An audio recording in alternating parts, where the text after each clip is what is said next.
विपक्ष विपक्ष की तरह है और एक सांसद होने के नाते बदायूं की जनता ने 2019 में जिस विश्वास के साथ में अपना वोट रूपी आशीर्वाद दिया है, मैं बदायूं की जनता के साथ में हूँ।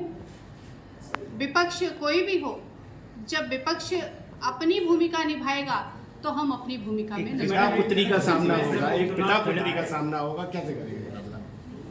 राजनीति में संबंधों का सामना नहीं होता है, राजनीति पक्ष और विपक्ष होता है। पिता और पुत्री पारिवारिक संबंध है। परिवार, मैं हमेशा कहती हूँ, परिवार अपनी जगह है, राजनीति अपनी जगह है। कल की घटना पे अखिलेश यादव ने कहा है कि ये भाजपाइयों का कार्य है, चाय फेंकना और कल जो घटना हुई इस तरह। आप क्या कहते हैं? इसी सवाल को थोड़ा सा ऐसा आगे बढ़ा सकते हैं कि जो घोषणा उपचुनाव चल रहा है वहाँ पे इस समय राजनीति इस स्तर तक आ चुकी है कि दारा सिंह जी पे स्याही डाली गई, आपके पिताजी में जूता फेंका गया, राजभर जो भी इस समय बीजेपी में आ चुके हैं उनके लिए राजभर समाज ही गया है कि भाई सिगड़िया हट जाएगी तो हम इसको सबक सिखा देंगे। तो राजनीति का जो स्तर है वो इतना नीचे आ गया है कि इस पे आप क्या कहेंगे? आपके पिताजी के ऊपर पिताजी के ऊपर जूता फेंका गया, ये कोई आम नई घटना नहीं है, लेकिन एक जनप्रतिनिधि होने के नाते, लोकतंत्र का हिस्सा होने के नाते हमें लगता है इस हद तक किसी को भी गिरना गलत है। और हम जितना अभी तक आग पाए हैं, क्योंकि ये शुरुआत हमें जहां तक याद है 2008 से शुरुआत हुई थी। 2008 में बुश के ऊपर जूता फेंका गया था और उसके बाद जूता फेंकने वाला जैदी हीरो बना, चुनाव लड़ा। 2009 में उस वक्त के गृह मंत्री पी चिदम्बरम जी के ऊपर जूता फेंका गया। आपके ही एक पत्रकार बंधु ने दिल्ली में फेंका था और वो खूब फेमस हुए, चुनाव लड़े, विधायक बन गए। तो हमें लगता है जूता फेंकना, स्याही फेंकना, ये एक राजनीतिक स्टंट के रूप में लोग इस्तेमाल करते हैं कि इस बहाने हम फेमस होंगे और कहीं ना कहीं अपने आप को हम स्थापित कर सकेंगे। लेकिन फेमस होने के लिए लोकतंत्र में इस हद तक गिरना निंदनीय है और मैं इसका विरोध करती हूँ। ये कोई नई घटना नहीं, पूर्व में भी होती चली आई है। हमारे पार्टी के भीष्म पितामह कहे जाने वाले लालकृष्ण आडवाणी जी तक पर भी ऐसी घटना हुई है। तो इससे कोई भी अछूता नहीं रहा है और ऐसे बड़े लोगों को ही चुनना, यानी हम अपनी राजनीति को चमकाना का ही एक उद्देश्य है, बाकी ये कुछ नहीं है। स्वामी प्रसाद मौर्य जी कह रहे हैं कि बीजेपी पे आरोप है, वो कह रहे हैं बीजेपी, ये सब बीजेपी ने कराया है। अब पकड़ा गया है वो भी, उसका भी ये कहना है कि बीजेपी के नेताओं ने हमसे ये कहा। अखिलेश जी भी लगातार कह रहे हैं कि बीजेपी। तो अब ये बात अगर पकड़ा जाने वाला एक्सेप्ट कर रहा है तो फिर उसमें तो कोई संदेह है ही नहीं। तो फिर आप क्या कहना है, आपका क्या? देखिए, कोई पार्टी किसी व्यक्ति से गलत कार्य करने को नहीं कहती है, पार्टी का शीर्ष नेतृत्व तो नहीं कहता है।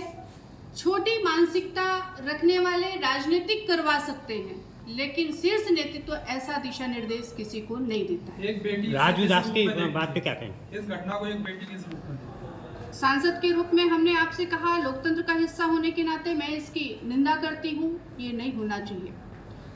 और अगर आप एक बेटी होने के नाते पूछ रहे हैं तो भी मैं कहती हूँ इस तरह की घटनाओं का आज के समय में स्थान नहीं होना चाहिए। हर व्यक्ति का वैचारिक सोच एक सा नहीं होता है, मतभेद हर किसी में होता है। हमारे आपके संबंध कितने भी अच्छे हों, लेकिन कोई ना कोई एक ऐसा स्टेज जरूर आएगा जहां पर आपका मत अलग होगा, हमारा मत अलग होगा और दोनों में मतभेद होना स्वाभाविक सा है। उसे हम अपने तरीके से किसी का विरोध करने का विषय रख सकते हैं, लेकिन विरोध गलत तरीके से करना सदैव गलत रहा है और रहेगा। लेके आने वाली थी कि मीडिया की जवाबदेही तय करने के लिए एक अलग एग्रोपी बनाने की बात चली थी, मीडिया को भोंपू बनाया जाएगा। तो वो बिल उस समय नहीं आया, बहुत अच्छा हुआ।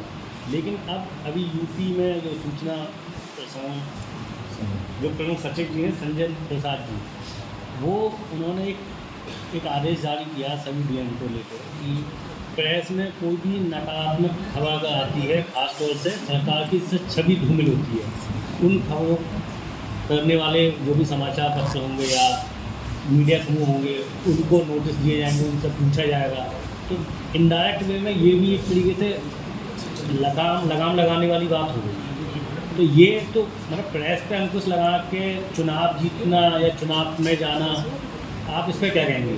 देखिए, हमारी सरकार का ऐसा कोई भी रणनीति नहीं है कि किसी पर अंकुश लगाए और फिर आप तो चौथा स्तंभ कहे जाते हैं।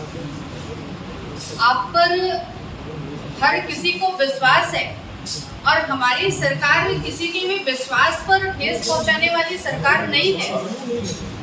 हो सकता है प्रमुख सचिव जी किस उद्देश्य से बोले हैं हमें जानकारी नहीं है, इसलिए मैं उनके बात पर मैं अपना कोई भी वक्तव्य नहीं रखूंगी, लेकिन इतना जरूर कहूंगी कि हमारी सरकार किसी भी प्रकार से किसी पर अंकुश लगा करके सरकार नहीं बनाना चाहिए।